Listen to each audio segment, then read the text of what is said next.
Hola, bienvenidos a través de la Biblia. Ganadero y agricultor de Oklahoma, Les Feldick enseña clases de Biblia durante 20 años en Iowa, Oklahoma y Texas. El estilo único de enseñanza bíblica de Les Feldick ha hecho que los libros de la Biblia cobren vida. Cuando les está enseñando, es tan interesante que la gente dice que el tiempo parece volar. Y ahora, aquí está Les Feldick. Buenas tardes o buenas noches, sea cual sea el caso, y estamos muy contentos de tenerte en la clase. Y nuevamente, para nuestra audiencia televisiva, seguimos recibiendo comentarios de personas que han visto el programa por primera vez. Y para aquellos que perdieron desde Génesis 1, queremos que sepan que todos estos programas están disponibles en BCR. Hemos puesto 12 programas en una cinta de 6 horas que podemos vender por $20, sin trucos. Si quieres cinta de 6 horas, contáctanos y por $20 te enviaremos una, cubriremos el costo del envío. Aparte, no queremos avisos, queremos entrar directamente en el libro, ya que la audiencia nos ha elogiado que solo entramos en la palabra y queremos hacer semana tras semana. Ahora, si recuerdas la semana pasada o nuestro último programa, estábamos concluyendo el libro de Génesis.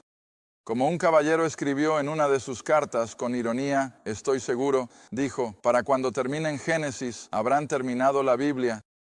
Bueno, estaba cerca, pero no realmente. Así que vamos a repasar solo por un momento o dos, y luego estaremos listos para entrar en el libro de Éxodo. Así que si me acompañas a Génesis capítulo 46, porque he hecho un esfuerzo a lo largo de los años para hacerlo tan claro. ¿De dónde proviene la nación de Israel? Porque tuve varias personas que habían enseñado en la escuela dominical durante años que nunca supieron realmente de dónde vino el judío en primer lugar. ¿Cuándo se convirtió Israel en una nación? Bueno, como hemos estado estudiando durante los últimos meses, cómo todo comenzó, por supuesto, cuando Dios llamó a Abraham del medio de la idolatría. Debo enfatizar, la humanidad estaba sumida en el paganismo y la idolatría. Nadie tenía conocimiento del único Dios verdadero, pero Dios vio en ese hombre, Abraham, un potencial para la fe y así se reveló a él. Le dijo que dejara a Ur y a su familia, recuerden, y que fuera a un lugar que le mostraría más tarde, que por supuesto resultó ser la tierra de Canaán. Luego recuerdan que de Abraham tuvimos el pacto y eso se transmitió a Isaac. Isaac a su vez tuvo 2 hijos, Jacob y Esaú. Y Esaú estaba desprovisto de fe, así que Jacob asciende al lugar de tener el derecho de nacimiento y la bendición. Y luego es a través de Jacob que vendrá la simiente, es decir, el Mesías de Israel, la simiente de la mujer de Génesis 3:15. Y luego recordarán que Jacob regresó con sus parientes en Siria, se casó con un par de chicas allí y luego con un par de sirvientas, tuvo 12 hijos, y esos 12 hijos y sus familias, debido a que José, por supuesto, fue vendido a Egipto antes, todos terminan en Egipto por la hambruna, y todos conocen la historia de cómo durante los 7 años de buena producción, José acumuló el grano y los alimentos para llevar al mundo de esa época a través de los 7 años de hambruna. Ahora, dado que él tenía el grano y tenía la comida, y los otros 11 hermanos y el viejo Jacob y la familia estaban a punto de morir de hambre en Canaán, se enteraron de que había grano en Egipto, y nuevamente conocen la historia de cómo todos terminan en Egipto. Y José, por supuesto, siendo el segundo hombre más alto en Egipto, pudo darles el mismo fruto de la tierra, esa parte, alrededor del río Nilo, que en el Antiguo Testamento se llamaba Gosén, Goshen, y así, en el área de Gosén, esos 12 hijos, o los 11 más José, que estaba, por supuesto, en un alto cargo gubernamental, pero esos 12 hijos son entonces el escenario para la explosión poblacional que veremos cuando lleguemos al libro de Éxodo. Pero recordarás que a lo largo de la estancia, desde el momento en que Dios llamó a Abraham y le dijo que tendría una nación de personas que saldrían de sus lomos y de su propia esposa, a pesar de que ella ya había pasado mucho tiempo de poder tener hijos. Sin embargo, la promesa siempre estaba asociada con que si se quedaban en la tierra prometida, entonces estas cosas se harían realidad. Está bien, ahora les he hecho ir a Génesis 46, pero ven, bajo las circunstancias y en el plan soberano de Dios, por supuesto, nuevamente, de llevar todo esto a cabo, finalmente le dice a Jacob en términos claros que baje a Egipto. Ahora eso está en el capítulo 46, versículo 3, donde Dios dijo, es decir, en Génesis, vamos a repasar esto un poco, y luego iremos a Éxodo, donde Dios dijo, yo soy Dios, el Dios de tu padre, no temas bajar a Egipto, porque allí, en Egipto, haré de ti una ¿qué? Una gran nación. Ahora guarda eso en tu computadora. Está en Egipto en esos próximos 215 años, que son parte de los 430 que Dios le dijo a Abraham, que transcurrirían desde el momento en que llamó por primera vez a Abraham hasta que Israel salga de la experiencia del desierto hacia la tierra de Egipto, o cuando se levante el tabernáculo, cuando estén listos para ir, y por supuesto luego lo van a rechazar y pasar 40 años en el desierto. Pero ven, el cronograma de Dios es tan exacto que cuando le dijo a Abraham que serían 430 años, eso es exactamente lo que fue desde el momento en que Abraham tuvo a Isaac. Creo que es a lo que realmente se refiere. Hasta que el tabernáculo se levante allí en el monte Sinaí y estén listos para subir a la tierra prometida, fueron exactamente 430 años.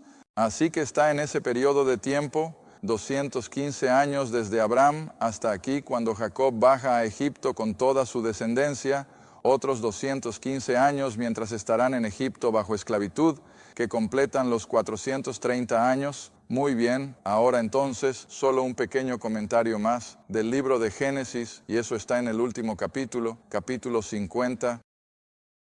Y veamos rápidamente los versículos 22 al 26, porque nuevamente la palabra de Dios es tan precisa. Como le dije, creo, a mi clase anoche, quiero que las personas lleguen al punto en que puedan creer cada palabra de este libro, aunque hay cosas que no podemos juntar del todo y no podemos entender del todo, y puede parecer casi ilógico a veces. Créelo, es la palabra de Dios, y Dios no miente. Él no comete errores. Ahora, por supuesto, siempre tenemos que recordar que nuestras Biblias son traducciones. Nuestras Biblias pueden contener un pequeño error aquí y allá porque son traducciones. Pero cuando decimos que la palabra de Dios está libre de errores, que es perfecta, estamos hablando de los originales. Y, por otro lado, siempre he sostenido que Dios ha sido tan celoso de su palabra que no ha permitido que entre un error grosero. Ahora puede haber una palabra o dos aquí y allá, y tal vez un número que podría haber perdido muy fácilmente su original a través del proceso de traducción, pero puedes creerlo. La palabra de Dios es verdadera, y cuanto más la estudias, más verdadera se vuelve. Está bien, ahora aquí en el versículo 22, entonces, del capítulo 50, dice, José habitó en Egipto, él y la casa de su padre, y José vivió 110 años. Vio a los hijos de Efraín de la tercera generación. Ahora recuerda, Efraín era uno de los hijos de José, los hijos también de Manasés, el hijo de Manasés, que fueron criados sobre las rodillas de José. Y José dijo a sus hermanos, en otras palabras, a las demás familias de Jacob, les dijo a los hermanos, yo muero, y Dios ciertamente os visitará y os sacará de esta tierra, que es Egipto, a la tierra que juró. ¿A quién? A Abraham, Isaac y Jacob. Ahora, esos tres nombres siguen apareciendo a lo largo de las Escrituras, incluso en el Nuevo Testamento. Así que en el versículo 25, José hizo jurar a los hijos de Israel diciendo, Dios ciertamente os visitará y llevaréis mis huesos de aquí, en otras palabras, de regreso a Canaán. Y así murió José teniendo 110 años y lo embalsamaron y fue puesto en un ataúd en Egipto. Y así termina el libro de Génesis, este libro de comienzos, este libro que comienza con, en el principio Dios creó, pero termina con, de todas las cosas, un ataúd, la muerte. Pero siempre recuerda, y esto no es original de mí, sino que lo he leído de varios autores diferentes, así que quién lo dijo originalmente no lo sé, pero siempre recuerda esto. Dios entierra a sus siervos, pero nunca su programa Él enterrará a sus siervos. En otras palabras, los grandes hombres de Dios vienen y se van, pero el programa de Dios sigue avanzando. Está bien, ahora estás en el libro de Éxodo. Israel ha estado en la tierra más de 200 años y se están multiplicando. Y Dios está a punto de cumplir estas promesas que hizo a Abraham, Isaac y Jacob. Él ahora los llevará a la tierra que había delineado en ese pacto con Abraham. Pero empecemos en el capítulo 1, versículo 1. Este es, por supuesto, un libro de redención. Creo que lo mencioné la semana pasada. Se trata de recuperar o pagar el precio por algo que una vez poseyó, pero que había perdido. Y creo que hice referencia a ello, y si no, lo haremos ahora.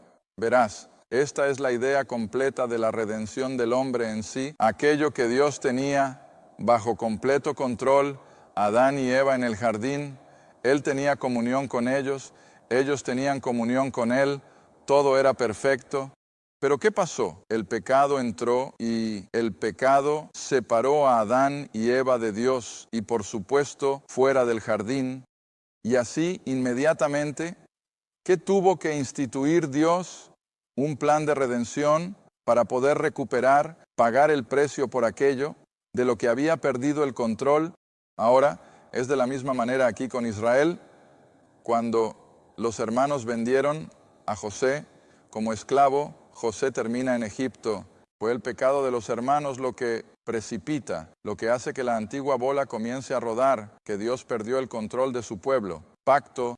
Ahora están en Egipto y están bajo la influencia de toda la idolatría de los egipcios y Él va a tener que redimirlos. Va a tener que pagar el precio para traerlos de vuelta a sí mismo. ¿Está bien? Versículo 1. Ahora, estos son los nombres de los hijos de Israel que vinieron a Egipto. Cada hombre y su familia vinieron con Egipto y por supuesto los hijos están todos mencionados aquí. Pero ahora baja rápidamente al versículo 7. Y los hijos de Israel fueron fructíferos y aumentaron abundantemente y se multiplicaron. Ahora, esa palabra multiplicar en hebreo casi habla de aglomerarse. En otras palabras, como podemos ver casi a los insectos, aumentar en cantidades tremendas, o incluso a los peces pequeños, ¿cómo pueden simplemente aglomerarse desde donde se pusieron esos huevos? Bueno, esto es lo que se anima aquí en el hebreo. Esto no fue solo un aumento casual, estaban explotando. ¿Sabes? La gente le gusta hablar sobre la explosión de la población mundial. Bueno, lo estaban. Su población simplemente estaba explotando. Y puedes imaginar que la tierra estaba llena de ellos. Y ahora se levantó un nuevo rey sobre Egipto. Ahora necesitas un poco de conocimiento de la historia antigua. Las cosas no eran muy estables entonces, más que ahora. Y un imperio podría surgir y una línea de reyes podría aparecer en la escena. Pero no pasó mucho tiempo hasta que alguien entrara, probablemente en este caso desde Egipto. Vendrían desde el desierto al este o tal vez desde Siria y derrocarían a los faraones mientras ellos gobernaban y establecerían toda una nueva línea de reyes.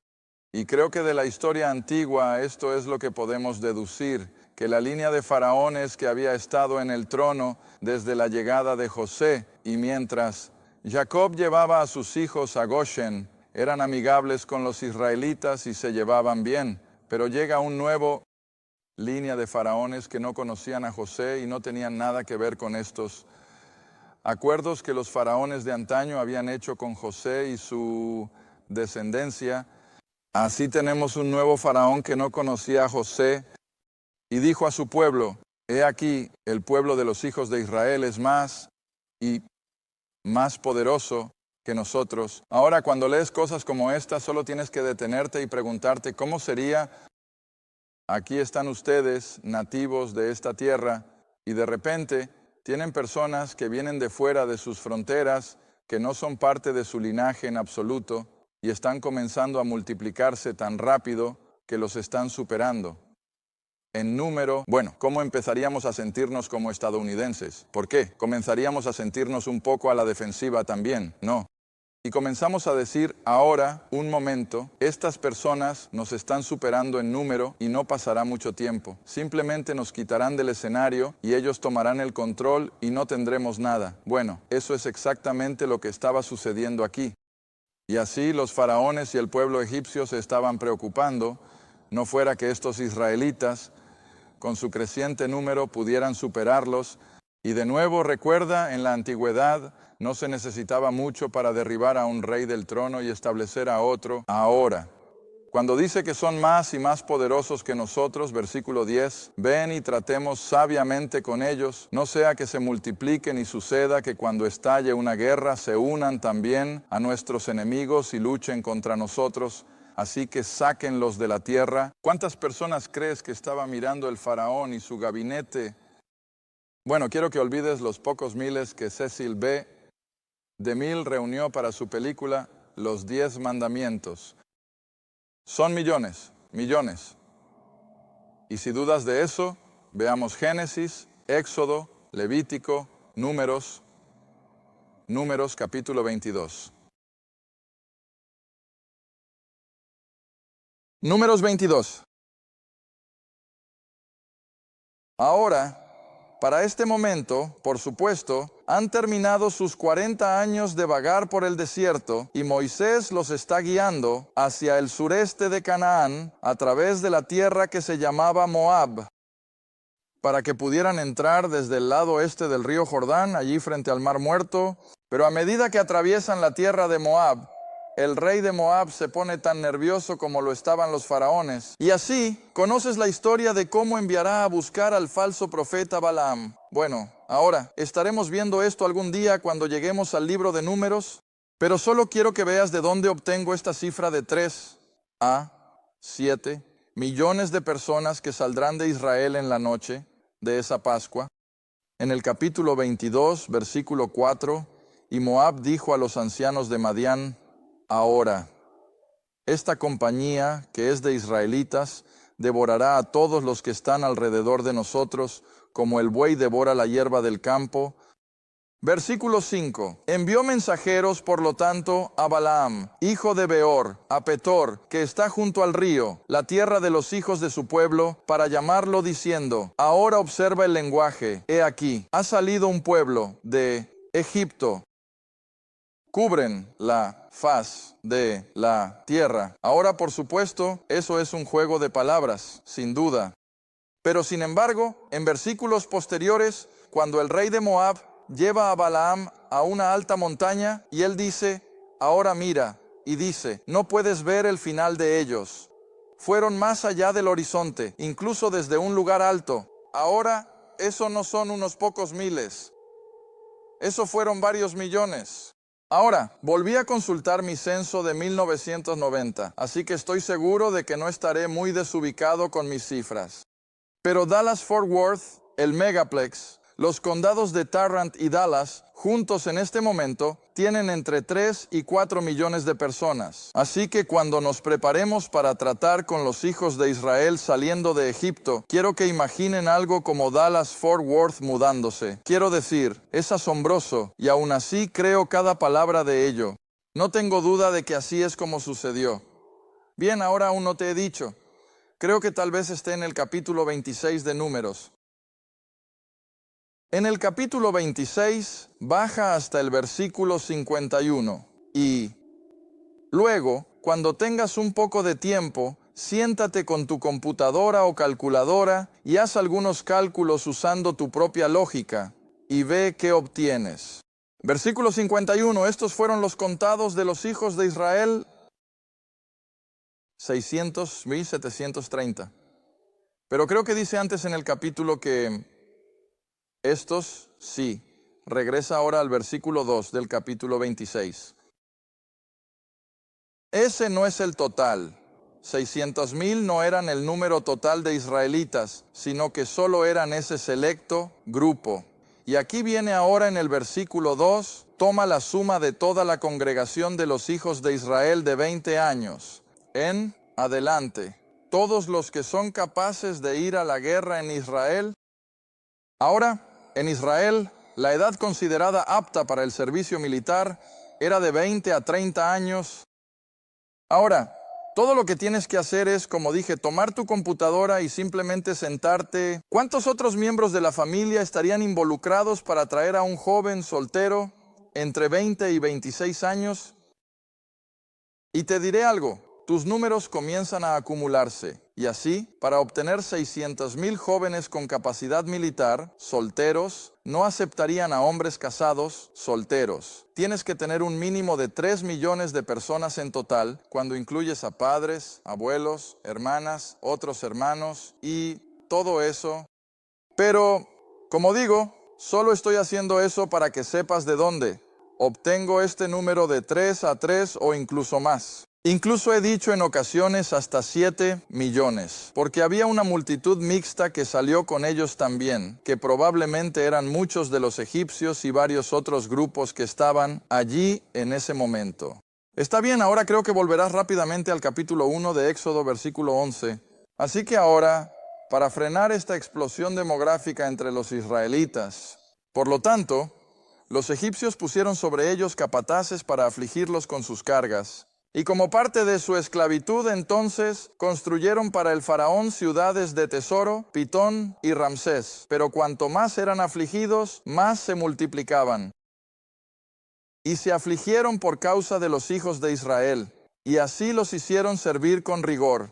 Versículo 14. Hicieron amarga su vida, con dureza, trabajando en mortero y ladrillo y en toda clase de servicio en el campo. Y luego, en el versículo 15, el rey de Egipto habló a las parteras hebreas, una fue Sifrá, y les dijo, cuando ejerzan la función de partera con las mujeres hebreas y las vean sobre los asientos. Ahora, la palabra asientos, nuevamente en hebreo, era evidentemente una piedra tallada, en la que inmediatamente bañarían al recién nacido, y así, cada vez que veían a un bebé varón, mientras lo limpiaban después de su nacimiento, debían matarlo. Ahora nos preguntamos, ¿de dónde obtienen las personas la idea de tal cosa? Bueno, nunca lo olviden. Que allá en Génesis 3:15, Dios se lo dijo en inglés claro al viejo Satanás el diablo, que la simiente de la mujer aplastaría la cabeza de la serpiente o Satanás. Entonces, ¿qué es lo que Satanás va a empezar a hacer inmediatamente a lo largo de la raza humana? Él va a hacer todo lo posible para evitar que esta simiente de la mujer llegue a realizarse. Ahora por eso Israel ha sufrido tantas veces a lo largo de su historia. Una completa demolición de su pueblo, genocidio, como lo llamamos. Porque verás, Satanás estaba intentando eliminar totalmente a ese grupo de personas a través del cual debe venir el Salvador o el Mesías. Y así, incluso aquí, antes de que Israel entre en la tierra prometida y pueda comenzar con todas estas promesas asociadas con ese pacto abrahámico, Satanás intentará detenerlo en seco. Y aquí está su primer pequeño truco, que es matar a todos los bebés varones a medida que nacen, con la excusa, por supuesto, de que se están multiplicando demasiado rápido.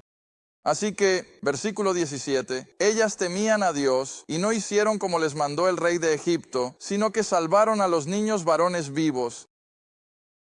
Ahora, volvamos a Hebreos 11, porque a menos que comprendamos lo que dice la palabra de Dios sobre las actividades de estas personas, probablemente solo entra por un oído y sale por el otro.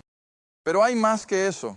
Esta no es solo una historia, esta es una verdad bíblica, y todo ayuda a construir el plan de salvación tal como lo conocemos hoy. De hecho, cuando avancemos un poco más en el libro de Éxodo, volveremos directamente al Nuevo Testamento y mostraremos cómo, comenzando con la noche de la Pascua y su viaje a través del Mar Rojo, todo eso es una ilustración perfecta de nuestro plan de salvación tal como lo conocemos esta noche. Está bien, en Hebreos capítulo 11, este tremendo capítulo de la fe, y acabamos de leer sobre José, así que podríamos empezar con eso en Hebreos 11, versículo 22, donde dice, por fe.